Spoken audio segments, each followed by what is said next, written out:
നമസ്കാരം പ്രിയ സുഹൃത്തുക്കളെ, Suresh ചൈത്രമാണ്. Green media vision ചാനലിന്റെ യാത്രാ ഷൂട്ടിന് വേണ്ടിയിട്ട് ഞാൻ തമിഴ്നാട്ടിലേക്ക് പോവുകയാണ്. തമിഴ്നാട്ടിലേക്ക് പോകുമ്പോൾ നമ്മുടെ കൊല്ലത്തിന്റെ ഹൃദയത്തിൽ കൂടിയാണ് നമ്മൾ യാത്ര ചെയ്യുന്നത്. ഞാൻ എപ്പോഴും പറയും കൊല്ലത്തിന്റെ ഹൃദയമാണെന്ന്. പുനലൂരിൽ നിന്ന് യാത്ര തിരിച്ചാൽ തെന്മല എത്തിയിട്ട് അവിടെ നിന്ന് ക്യാമറ ഇരുവശങ്ങളിലേക്ക് വന്ന് തിരിച്ചാൽ കാണുന്ന മനോഹരമായ കാഴ്ചകൾ ഒരു അന്തവുമില്ലാത്ത കാഴ്ചകളാണ്. ഞാനിപ്പോൾ എത്തി നിൽക്കുന്നത് തെന്മല ഇക്കോ ടൂറിസം പോയിന്റിലാണ്. തെന്മല ഇക്കോ ടൂറിസം എന്ന് പറയുമ്പോൾ ഇന്ത്യയിലെ ആദ്യത്തെ ഇക്കോ ടൂറിസം. അവിടുത്തെ തിരക്ക് കണ്ടോ, വാഹനങ്ങൾ വരിവരിയായി വന്ന് കിടക്കുകയാണ്. അവധി ദിവസമാണ്, അതുകൊണ്ട് തന്നെ നോർത്ത് ഇന്ത്യക്കാർ ഒരുപാട് വരുന്നൊരു സ്ഥലമാണ്. ഇന്ത്യയിലെ ആദ്യത്തെ ഇക്കോ ടൂറിസം എന്ന് പറയുമ്പോൾ വനമേഖലയുമായി ബന്ധപ്പെട്ട ഒരുപാട് കാഴ്ചകൾ. തെന്മലയിലെ റോസുമലയിലേക്ക് ട്രക്കിംഗ് ഉണ്ട്, അതുപോലെ കളംകുന്നിലേക്ക് പോകാം, കട്ടളപ്പാറയിലേക്ക് പോകാം, കൂടാതെ കൊട്ടവഞ്ചിയിൽ തുഴഞ്ഞു പോകാം പരപ്പാർ ഡാമിൽ കൂടി. അതുപോലെ തന്നെ ബോട്ട് സവാരി നടത്താം, ആനയും കാട്ടുപോത്തിനെയും മറ്റു വന്യമൃഗങ്ങളെയൊക്കെ കാണാം. ഇക്കോ ടൂറിസം ഒരു വലിയ സംരംഭമാണ് കേട്ടോ. നമ്മുടെ കേരളത്തിൽ ഇത്രയും വിജയിച്ച ഒരു ഇക്കോ ടൂറിസം മേഖല വേറെ ഇല്ലെന്ന് തന്നെ പറയാം. അതായത് ഞാൻ കൊല്ലത്തിന്റെ സ്വന്തം ആളായതുകൊണ്ടും കൊല്ലം എന്റെ സ്വന്തം നാടായതുകൊണ്ടുമൊക്കെ ഞാൻ കൊല്ലത്തിനെ ഇങ്ങനെ പുകഴ്ത്തി പറഞ്ഞുകൊണ്ടേയിരിക്കും. തെന്മല ഡാമിന്റെ അടുത്തുനിന്ന് വലത്തോട്ട് തിരിഞ്ഞ് ഞാൻ ഇടത്തോട്ട് ക്യാമറ തിരിക്കുന്നില്ല. കാരണം നമ്മുടെ ഡാമിന്റെ താഴെയൊക്കെ ഒറ്റിക്കിടക്കാണ്, പണി നടക്കുന്നുണ്ട്. എക്കലൊക്കെ മാറ്റുന്നതുകൊണ്ട് അവിടെ കാണാൻ രസമില്ല. അപ്പോൾ ഇനി നല്ല മഴയൊക്കെ ആയി വെള്ളം ധാരാളം വരുമ്പോൾ ഷട്ടറൊക്കെ തുറക്കുമ്പോൾ നമ്മുടെ തെന്മല ഡാം ഇങ്ങനെ സുന്ദരിയായി അണിഞ്ഞൊരുങ്ങി നുരഞ്ഞ് പതഞ്ഞൊഴുകുന്നതൊക്കെ കാണാം. അപ്പോൾ ഇവിടെ നേരെ പോകുമ്പോഴാണ് നമ്മുടെ കാഴ്ചകൾ ഒരുക്കുന്ന ഇക്കോ ടൂറിസത്തിന്റെ പ്രധാന ഭാഗങ്ങൾ. വെറുതെ പോയാലും നല്ല കാഴ്ചയാണ് തെന്മലയിൽ കൂടി. അതുകൊണ്ട് തന്നെയാണ് ഞാനിങ്ങനെ ക്യാമറ ഓണാക്കി പിടിച്ച് നിങ്ങൾക്ക് ഈ വിഷ്വൽ തരുന്നത്. അപ്പോൾ നമുക്ക് ഇവിടുന്ന് തിരിഞ്ഞ് നേരെ ഡാമിന്റെ അടുത്ത് ചെന്നിട്ട് മുകളിലേക്ക് തന്നെ പോകാം, തെങ്കാശി റോഡിലേക്ക് തന്നെ പോകാം. അങ്ങനെ നമ്മൾ അങ്ങോട്ട് പോയി കഴിയുമ്പോഴാണ് കാഴ്ചകൾ. തെന്മല പോലീസ് സ്റ്റേഷൻ കഴിഞ്ഞ് നമ്മൾ അങ്ങോട്ട് പോവുകയാണ്. അപ്പോൾ ഈ വനത്തിന്റെ ഒരു വന്യതയും കാഴ്ചയും പാതയുടെ ഇരുവശവുമുള്ള പച്ചപ്പും ഒക്കെ കാണാൻ അടിപൊളി രസമാണ് കേട്ടോ. ഇടയ്ക്ക് നമ്മൾ വളവ് കയറിയൊക്കെ ചെല്ലുമ്പോൾ നമുക്ക് കാണാം നമ്മുടെ എലിവേറ്റഡ് അഡ്വഞ്ചർ സോണിലേക്ക് പോകാനുള്ള ആൾക്കാർ വന്ന് ക്യൂ നിൽക്കുന്ന കണ്ടോ, ടിക്കറ്റ് എടുക്കാനൊക്കെ. അപ്പോൾ അത്രയ്ക്ക് തിരക്കാണ്. തെന്മല എന്ന് പറയുമ്പോൾ ഈ ചന്നം ഭിന്നം മഞ്ഞൊഴിയുന്ന തെന്മല സിനിമകളുടെ പാട്ടിലൊക്കെ ഉണ്ട് കേട്ടോ. അതൊരു വികാരമാണ്. കൊല്ലക്കാർക്ക് തെന്മലയില്ലാത്ത ഒന്നുമില്ല. ഇത് കളംകുന്ന് ഫോറസ്റ്റ് ഡിവിഷന്റെ ഓഫീസാണ് തൊട്ടപ്പുറത്ത്. ഇവിടെ നിന്നാണ് ട്രക്കിങ്ങിന് പോകുന്നത്. ട്രക്കിംഗ് ഒക്കെ ആരംഭിക്കുക. ഒരു ദിവസം ട്രക്കിങ്ങിന് പോകണമെങ്കിൽ ഓൺലൈനിലൊക്കെ ബുക്ക് ചെയ്ത് നിങ്ങൾക്ക് ട്രക്കിങ്ങിന് പോകാം. നല്ല മനോഹരമായ കാഴ്ചകളുണ്ട്. ഇവിടെ ഒരുപാട് കാഴ്ചകളുള്ള സ്ഥലമാണ്.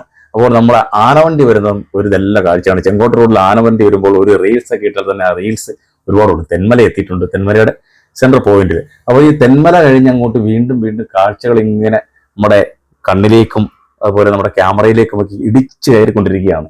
എല്ലാ ഭാഷക്കാരും വരുന്നുണ്ട് കേട്ടോ. കൂടുതൽ നമ്മുടെ ഈ കൊല്ലത്തിന്റെ സൗന്ദര്യം ആസ്വദിക്കാൻ നോർത്ത് ഇന്ത്യയിൽ ധാരാളം സഞ്ചാരികൾ എത്തുന്നുണ്ട്. അവരൊക്കെ ഇങ്ങനെ നടന്നു പോകുന്ന കാണാം. പിന്നെ തമിഴ്നാട്ടുകാർ പറയണ്ടല്ലോ, അവരൊക്കെ എപ്പോഴും തെന്മലയും ആര്യങ്കാവും കൊല്ലവുമായിട്ട് ബന്ധപ്പെട്ട് കിടക്കുന്ന ആൾക്കാരാണ്. നമ്മുടെ ആൾക്കാരും അവർ ആൾക്കാരുമായിട്ട് നല്ല ബന്ധമാണ്.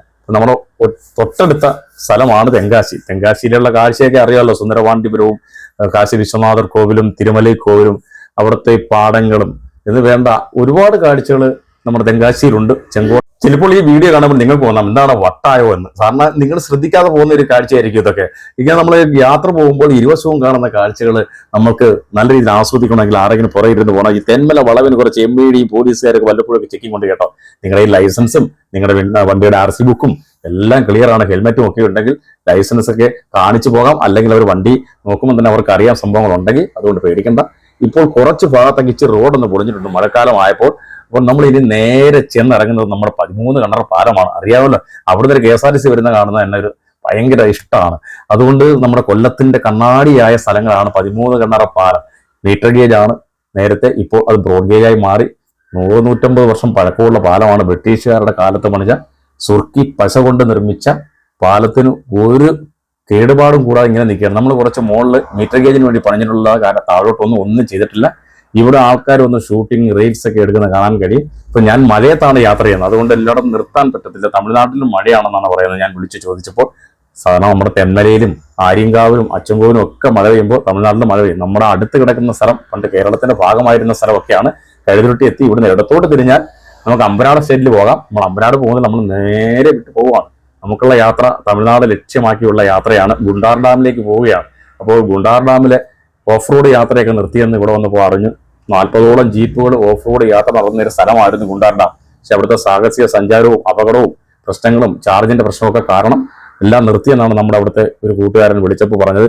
ഞാൻ ഒരുപാട് യാത്രകൾ ചെയ്യുന്ന ഒരു സ്ഥലമാണ് ഈ കൊല്ലം ചെങ്കോട്ട പാത എന്ന് പറയുന്നത്. എനിക്ക് ഈ പാതയിൽ കൂടി എത്ര യാത്ര ചെയ്താലും മടുപ്പൊന്നും വരില്ല. ഞാൻ നല്ല വേനൽക്കാലത്തും മഴക്കാലത്തും എല്ലാം യാത്ര ചെയ്യാറുണ്ട്. അതുകൊണ്ട് ഞാൻ ഈ ഇരുവശവും സൗന്ദര്യം ആസ്വദിച്ച് യാത്ര ചെയ്യുന്ന ഒരാളാണ് കേട്ടോ.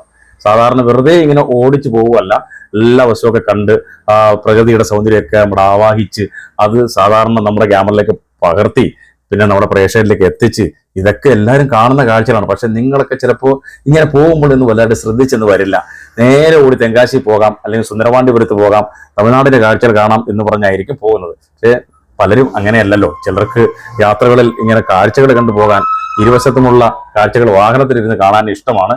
അപ്പോൾ നമ്മളിങ്ങനെ യാത്ര പൊയ്ക്കൊണ്ടിരിക്കുന്നതിനിടയ്ക്ക് ചില വാഹനങ്ങളൊക്കെ ചീറി പാഞ്ഞു വരുന്നുണ്ട്. അതൊക്കെ ശ്രദ്ധിച്ചു പോകണം. നല്ല റോഡാണ്, ഏറ്റവും കൂടുതൽ ലോഡ് വണ്ടികൾ വരുന്നൊരു സ്ഥലം കൂടിയാണ്. നാഷണൽ പെർമിറ്റ് ലോറികൾ ഒരു സമയം വൈകിട്ടൊക്കെ ഭയങ്കര തിരക്കാണ്. അപ്പോൾ പോകുന്നവർ തമിഴ്നാട്ടിൽ നേരത്തെ ഒരു 4-5 മണിയാകുമ്പോൾ തിരിക്കണം. പന്ത് കഴിഞ്ഞ് കഴിഞ്ഞാൽ കാറുമായിട്ട് വരുന്നവർക്ക് വലിയ ബുദ്ധിമുട്ടായിരിക്കും. ഇപ്പം നമ്മൾ ശരിക്കും ആര്യങ്കാവിലെത്തി. ഇവിടുന്ന് വലത്തോട്ട് തിരിഞ്ഞ് റോസ്മലയ്ക്ക് പോകാം. നമ്മൾ റോസ്മല പോകാനല്ല വന്ന തമിഴ്നാട്ടിലേക്ക് പോകാനാണ്. അപ്പോൾ അതുപോലെ നമ്മൾ നേരെ വീണ്ടും പോവുകയാണ്. ഇവിടുന്ന് വേണമെങ്കിൽ നിങ്ങൾക്ക് ചായയൊക്കെ കുടിക്കാൻ കേട്ടോ. യാത്രയല്ല ഞാൻ അതിരാവിലെയാണ്. അതിരാവിലെ വെച്ച് പിടിച്ചാൽ ഒരു 6:30 മണിയാകുമ്പോൾ തമിഴ്നാട്ടിൽ എത്തും. അതുകൊണ്ട് ഞാൻ ഇവിടുന്ന് എങ്ങും ചായ കുടിക്കില്ല. എനിക്ക് തമിഴ്നാട്ടിലെ ചായയാണ് ഇഷ്ടം. കാരണം തമിഴ്നാട്ടിൽ ചായ ഒരു പ്രത്യേക വൈബാണ്. രാവിലെ തന്നെ ഒരു 2 ചായ അടിക്കും അവിടെ ചെന്ന് കഴിഞ്ഞ്. പിന്നെ ഇടയ്ക്ക് എവിടെയെങ്കിലും ഒരു ചായ കൂടി കുടിക്കും, വീണ്ടും കുടിക്കും. തമിഴ്നാട്ടിൽ പോയാൽ 5-6 ചായ കുടിക്കും. പക്ഷേ നാട്ടിലാണെങ്കിൽ രാവിലെ ഒരു ചായ, വൈകിട്ട് ഒരു ചായ. കാരണം അവരുടെ ചായക്ക് ഒരു പ്രത്യേക ടേസ്റ്റാണ്. ഒരുപാട് വെള്ളമില്ലാതെ 1/2 ഗ്ലാസ് ചായയാണ് തരുന്നത്. ചായ കൂട്ടാണ് അതിന്റെ പ്രധാനം എന്ന് തന്നെ പറയാം.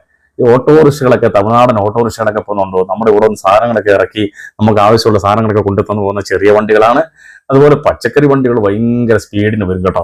അതുകൊണ്ട് അത് ശ്രദ്ധിച്ച് പോകണം. ഇവിടെ നിന്ന് ഇങ്ങോട്ട് ഈ വളവിൽ ഞാൻ കടമാൻകോട് എന്ന് ബോർഡ് വെച്ചിട്ടുണ്ട്. ഇവിടെ കടമാൻകോട് എന്ന് പറഞ്ഞ സ്ഥലമുണ്ട്. അകത്തോട്ട് കയറിപ്പോൾ നല്ല കാഴ്ചയാണ്. ഒരു വലിയ നദിയുടെ കരക്കെത്തും. പക്ഷേ ഇവിടെ രാത്രി വരുമ്പോൾ ഞാൻ മ്ലാവുകളെയൊക്കെ കണ്ടിട്ടുണ്ട്. ഇവിടെ ഓരോട് ചെല്ലുമ്പോൾ നമ്മുടെ ലാസ്റ്റ് ചെക്ക് പോസ്റ്റ് ഒക്കെ നമുക്ക് കാണാം. ഇവിടെയാണ് നമ്മുടെ ചെക്ക് പോസ്റ്റിന്റെ ഒരു ഭാഗം. ഇനിയും യാത്രകൾ ഏറെ ദൂരമുണ്ട്. പക്ഷേ നിങ്ങൾക്ക് ഇത് ബോറടിക്കും എന്നുള്ളത് കൊണ്ട് ആ യാത്രാ കാഴ്ചകൾ ഞാൻ ചുരുക്കിയാണ് കാണിക്കുന്നത്. അതിന് പാലരുവിയൊക്കെ കഴിഞ്ഞ് നമുക്ക് അങ്ങോട്ട് പാലരുവി കയറാം. അവിടുന്ന് വീണ്ടും പാസറത്ത് പോകണം. നേരെ നമ്മൾ പോകുമ്പോൾ കാണുന്ന വനത്തിന്റെ ഇരുവശമുള്ള കാഴ്ചകൾ, ഒരു സൈഡിന് റെയിൽവേ കാഴ്ചകളൊക്കെ ഉണ്ട്. പഴയ പുരാതനമായ റെയിൽവേ സ്റ്റേഷനുകൾ. ഇപ്പോൾ നമ്മൾ കോട്ടവാസിലെ കറുപ്പസ്വാമി കോവിൽ കഴിച്ച് താഴോട്ട് തമിഴ്നാട്ടിലേക്ക് ഇറങ്ങിയാണ്. ഇനി നമ്മൾ നേരെ ഇറങ്ങിയിട്ടുള്ള തമിഴ്നാടിന്റെ ബോർഡറിലേക്കാണ്. ഇവിടെ വന്നപ്പോൾ തന്നെ ആ കാലാവസ്ഥ മാറി.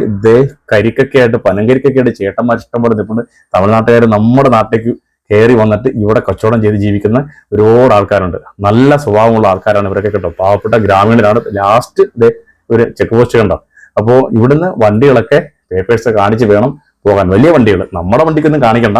അപ്പോൾ ഇനി അങ്ങോട്ട് ഇറങ്ങുമ്പോൾ കാലാവസ്ഥ മാറുന്നു, അന്തരീക്ഷം മാറുന്നു, ഭാഷ മാറുന്നു, എല്ലാം മാറുന്നു. ഒരു വ്യത്യസ്തമായ അന്തരീക്ഷത്തിലേക്ക്, വേറൊരു സംസ്ഥാനത്തിന്റെ കാഴ്ചയിലേക്ക്. പക്ഷെ നമ്മൾ ഇറങ്ങുമ്പോൾ തന്നെ നമുക്കറിയാം അവിടെ മലയാളിത്തമാണ് കൂടുതലുള്ളത്. കാരണം മലയാളികളും തമിഴന്മാരും ഒക്കെ ഒരുമിച്ച് ജീവിക്കുന്ന സ്ഥലം. നമ്മുടെ ആൾക്കാർക്ക് ധാരാളം വസ്തുവും തോട്ടങ്ങളും ഒക്കെ ഉള്ള സ്ഥലം ഒക്കെയാണ്. ഞാൻ ഗുണ്ടാർഡാമിലേക്ക് പോകണം. അവിടെയും ഉണ്ട് ഏക്കർ കണക്കിന് തോട്ടങ്ങൾ നമ്മുടെ നാട്ടുകാർക്ക്.